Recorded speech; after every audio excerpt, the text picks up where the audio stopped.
क्या आप जानते हैं कि अमीर और गरीब लोगों की सोच में सबसे बड़ा फर्क क्या होता है? ये सिर्फ पैसे की बात नहीं है, ये पैसे को देखने के नजरिए की बात है। रॉबर्ट कियोसाकी की वर्ल्ड फेमस किताब रिच डैड पुअर डैड इसी फर्क को बहुत ही सरल तरीके से समझाती है। ये कहानी है रॉबर्ट के दो पिताओं की।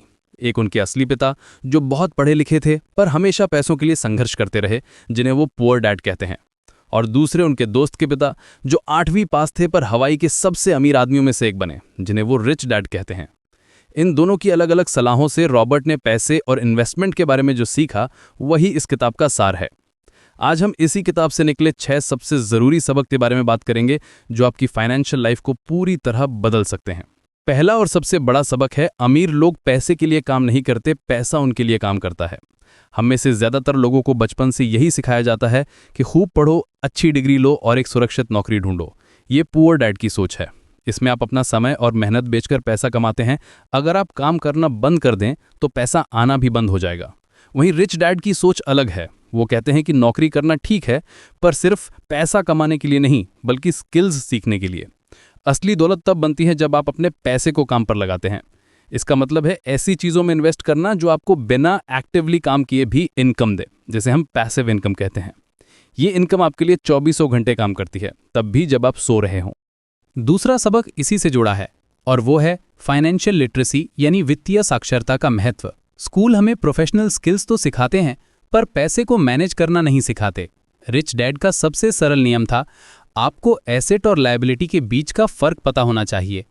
एसेट वो चीज़ है जो आपकी जेब में पैसा डालती है और लायबिलिटी वो चीज़ है जो आपकी जेब से पैसा निकालती है।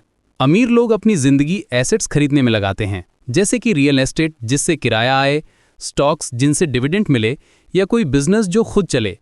दूसरी तरफ मिडिल क्लास और गरीब लोग अक्सर लायबिलिटीज़ खरीदते हैं, ये सोचकर कि वो एसेट्स हैं, जैसे एक बड़ी कार या एक बड़ा घर जिसके लिए बड़ी ईएमआई देनी पड़े।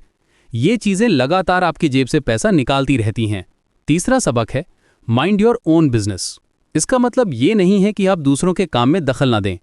इसका मतलब है कि अपनी नौकरी के साथ साथ अपने खुद के बिजनेस पर भी ध्यान दें। आपकी नौकरी आपका प्रोफेशन है, आपका बिजनेस नहीं। नौकरी आपके महीने के खर्चे चलाती है, पर आपका बिजनेस यानी आपका एसेट कॉलम आपको अमीर बनाता है। रॉबर्ट कहते हैं कि अपनी दिन की नौकरी मत छोड़िए, लेकिन उस सैलरी से एसेट्स खरीदना शुरू कीजिए। आपका बिजनेस आपके एसेट कॉलम के चारों ओर घूमता है, आपकी इनकम स्टेटमेंट के चारों ओर नहीं। जब आपका कोई एसेट इतना कैश फ्लो देने लगे कि वो आपके खर्चों को कवर कर ले, तब आप सही मायनों में फाइनेंशियली फ्री होते हैं।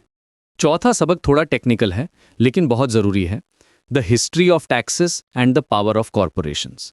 रिच डैड समझाते हैं कि अमीर लोग कानूनी तौर पर कम टैक्स कैसे देते हैं। इसका एक बड़ा जरिया है कॉरपोरेशंस।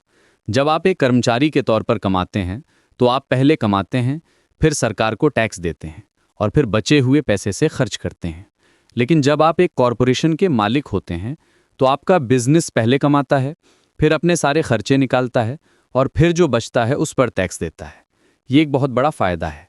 अमीर लोग अपनी दौलत को प्रोटेक्ट करने और टैक्स को कम करने के लिए कॉरपोरेशंस का इस्तेमाल करते हैं। ये सब कानूनी है और फाइनेंशियल इंटेलिजेंस का हिस्सा है। पांचवां सबक है द रिच इन्वेंट मनी। अमीर लोग पैसा बनाते हैं।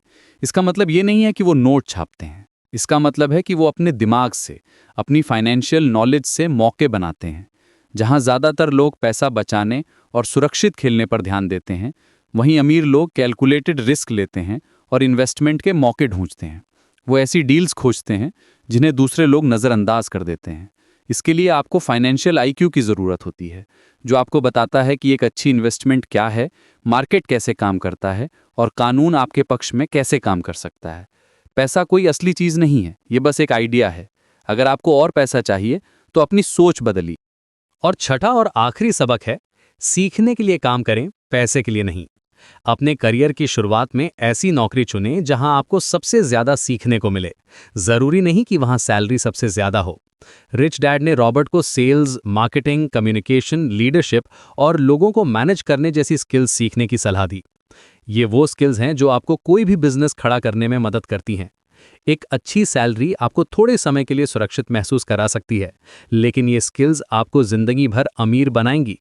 इसलिए हमेशा खुद पर इन्वेस्ट करें, नई चीजें सीखें और अपने कंफर्ट जोन से बाहर निकलें।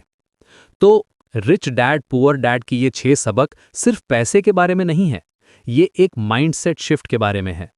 ये हमें सिखाते हैं कि असली दौलत आपके बैंक अकाउंट में नहीं बल्कि आपके दिमाग में है। आपकी फाइनेंशियल एजुकेशन ही आपका सबसे बड़ा एसेट है।